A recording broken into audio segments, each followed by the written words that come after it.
Public debt is higher than ever before. However, most people don't understand the reason behind it.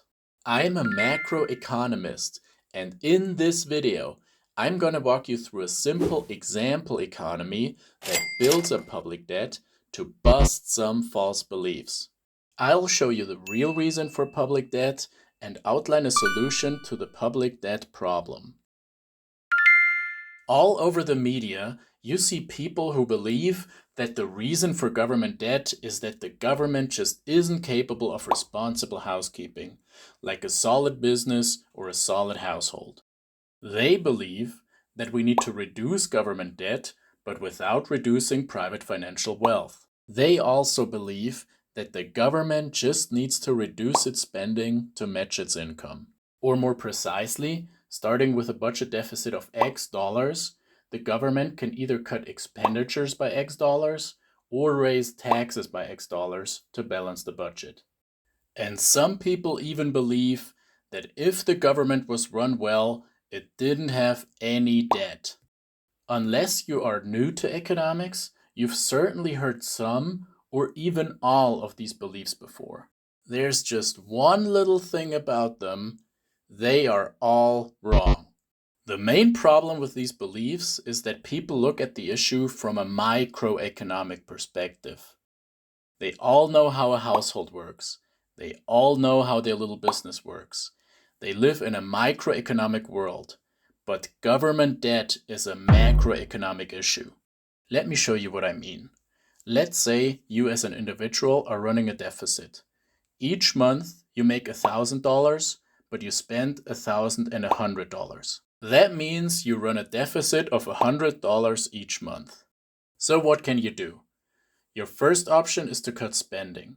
If you reduce your spending by $100, your income remains at $1,000 and your expenditures are now also $1,000, so your budget is balanced again. Your second option is to increase your income. If you manage to get a $100 raise, you make $1,100, which is just enough to cover your expenses. Now this is a microeconomic problem.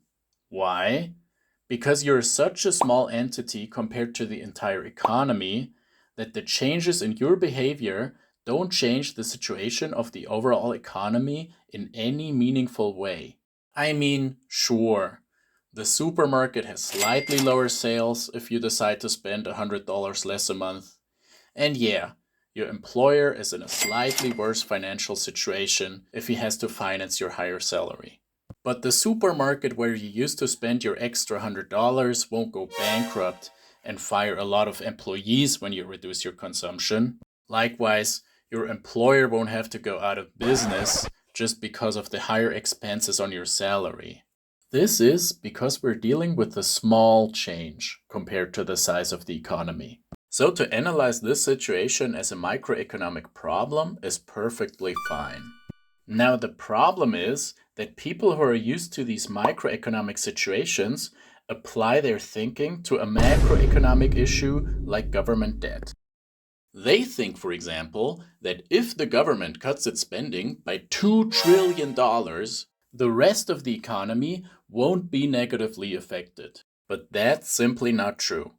This is a big sum of money, the government is a big player, and hence the situation is a macroeconomic issue where you need to take macroeconomic effects into account. You need to take into account that the economy is a circular system, meaning a system in which one player's expenditures are another player's incomes, a system in which one player's financial assets are another player's debts, and a system in which one player can run a surplus only if there's another player with a corresponding deficit. But I'm getting ahead of myself. So let's take a step back and learn about macroeconomics. For this, we're going to look at a simple example economy. Say there's two people, A and B. A has an apple farm, but likes only bananas. B has a banana farm, but unfortunately, he likes only apples. For simplicity, say that the price of a fruit is $1. We'll assume that prices are stable, which is a good assumption in the short term. And let's say Both A and B start with a bank balance of 0. In the past, A produced 10 apples a day and sold them to B for $10, and B, on the other hand, produced 10 bananas a day and sold them to A for $10. But now, A wants to save, to have some money for a day where he gets sick and can't grow any apples. He thinks, I'm actually fine with eating only 9 bananas a day, so I can save $1 a day. So one day, he sells 10 apples to B for $10, but buys only 9 bananas from B for $9. At the end of the day, he checks his bank account and sees he has $1. He's very happy about this and thinks, now only 9 more days of saving $1, and I have enough money saved for 1 day of expenses. At the same time, B checks his bank account and sees minus $1. He had spent $10 on apples, but only received $9 from selling bananas. And he had to actually throw away a banana. The next day, A goes to B and buys 9 bananas again. But to his shock, when B comes to buy apples, he buys only 8. What happened was that B saw the negative balance and promised himself to save $1 as soon as possible to get out of debt. At the end of the day, B checks his balance and is relieved that he is back to 0 and out of debt. But when A checks his balance, he sees that his savings from the day earlier are gone and he's back to a balance of 0 as well.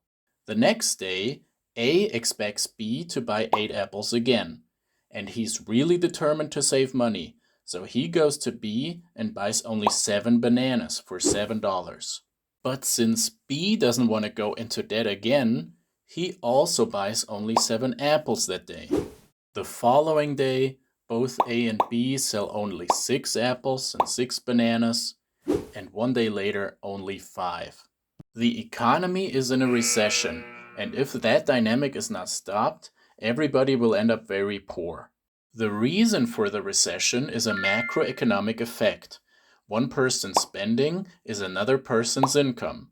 So reduced spending causes reduced income, and reduced income causes further reduced spending. You only get the idea of this negative spiral if you understand that the economy is a circular system. Now let's consider the same situation again, but this time we assume that there's a government that has the responsibility to prevent recessions and that has the ability to spend money, either by taxing or by borrowing. So on day 1, when A buys only 9 of B's bananas, the government can step in, borrow $1 from the bank, and buy B's 10th banana. That way, A can save $1 while B doesn't have a deficit. At the end of the day, A realizes he saved $1, and B realizes he doesn't have a negative balance. However, the government ended up with a negative balance of $1, meaning government debt is $1. On day 2, A buys 9 bananas again.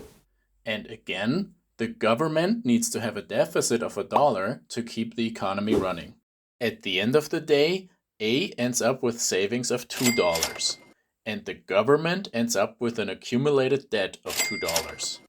On day 3, the government runs another deficit of $1, bringing total government debt to $3, and so on. Note a few things.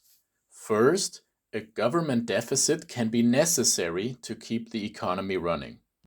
Second, the government deficit is always equal to the private sector surplus. So the private sector can only have a surplus if the government has a corresponding deficit. Accordingly, the government debt is always equal to the private sector's financial assets. So the private sector as a whole can only have financial assets when the government has debt. It also matters who the government is spending money on. To see this, let's say the government borrows $1 from the bank, but this time it spends it on A. With A spending $9 on B on day 1, while B still spends $10 on A is actually making a surplus of $2, but B has a deficit of $1. So it could be that B reacts and reduces his expenditures to $8 the next day to get out of debt. Then A won't be saving anything on day 2. So it could happen that A further reduces his expenditures to get a surplus the next day.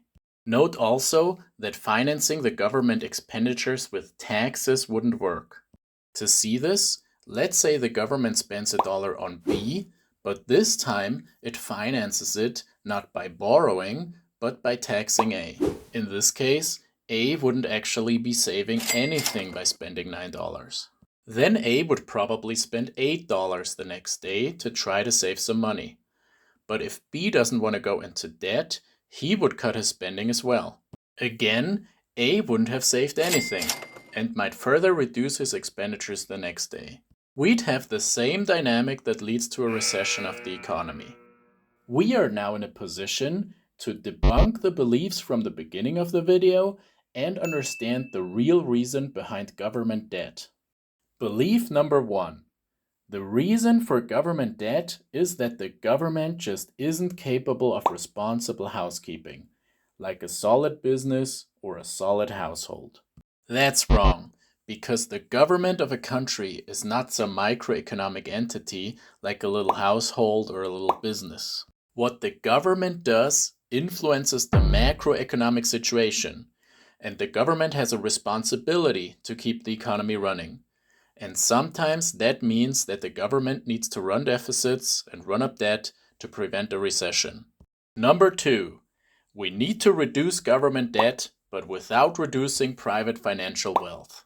That's wrong, because total government debt is always equal to total private financial wealth, because they are two sides of the same coin.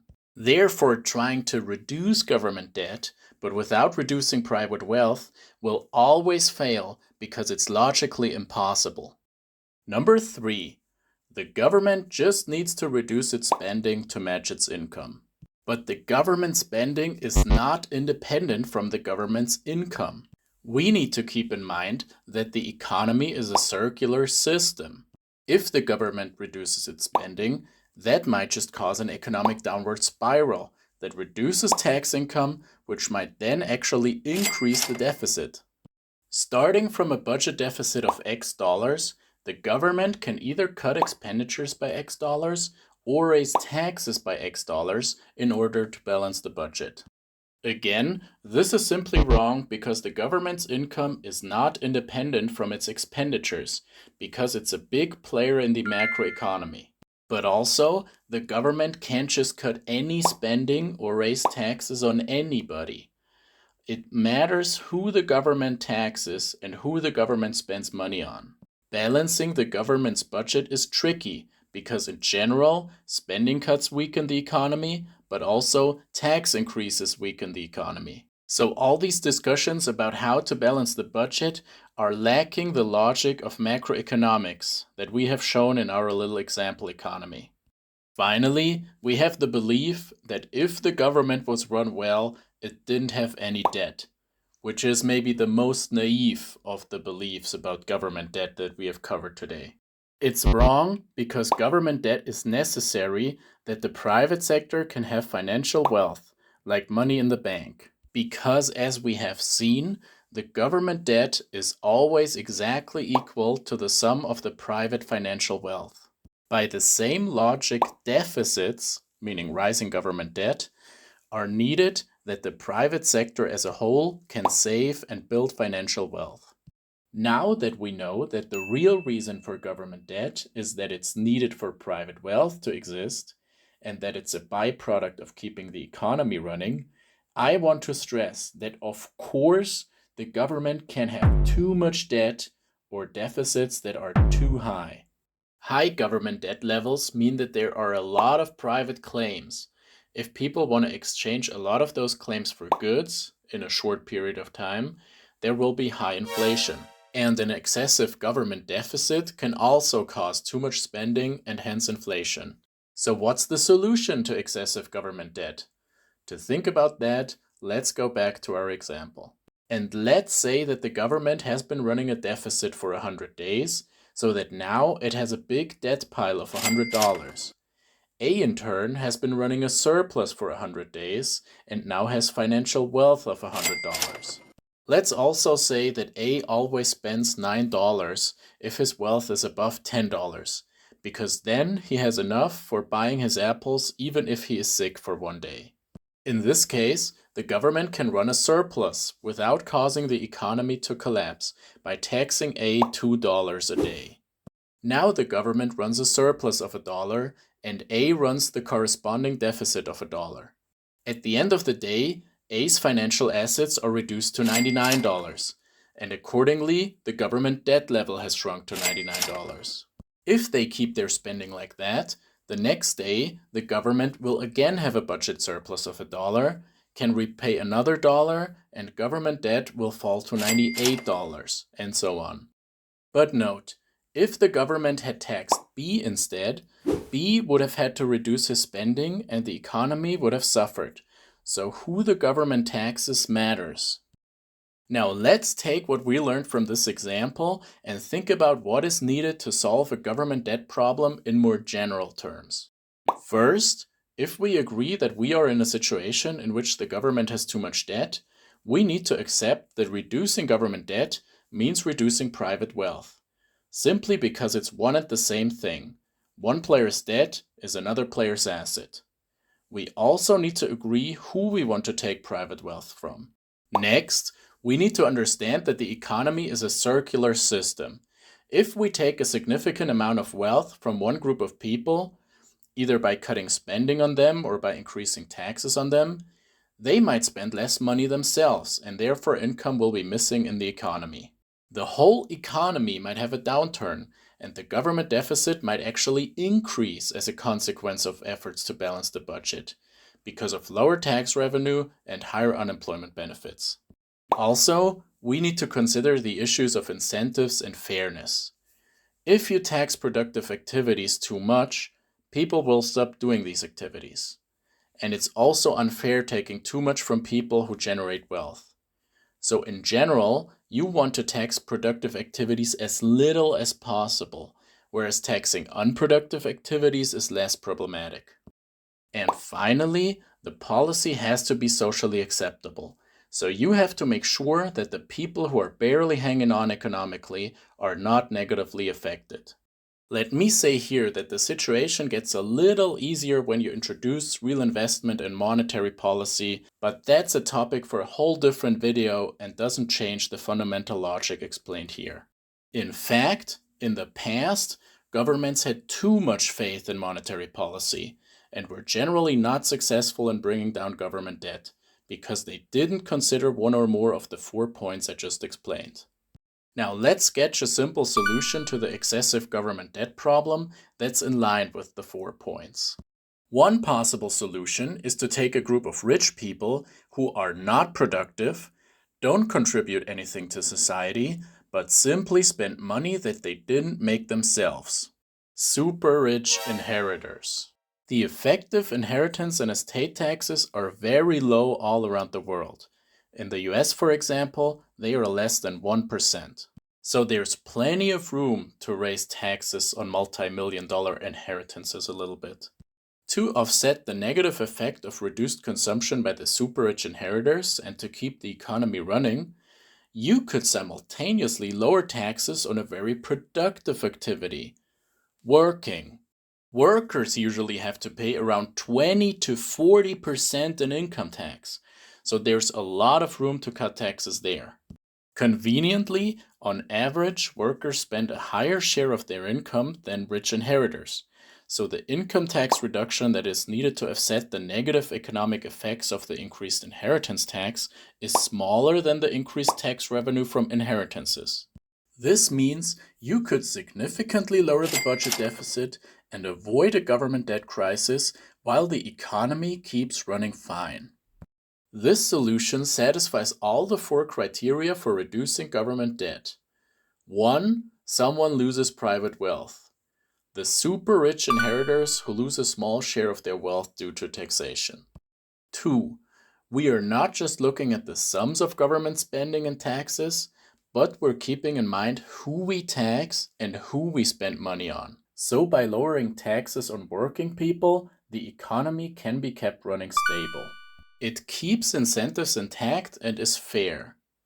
In fact, it improves incentives and makes the system fairer. This is because people are rewarded more for working and less for doing nothing. It is socially acceptable since the poor are not negatively affected.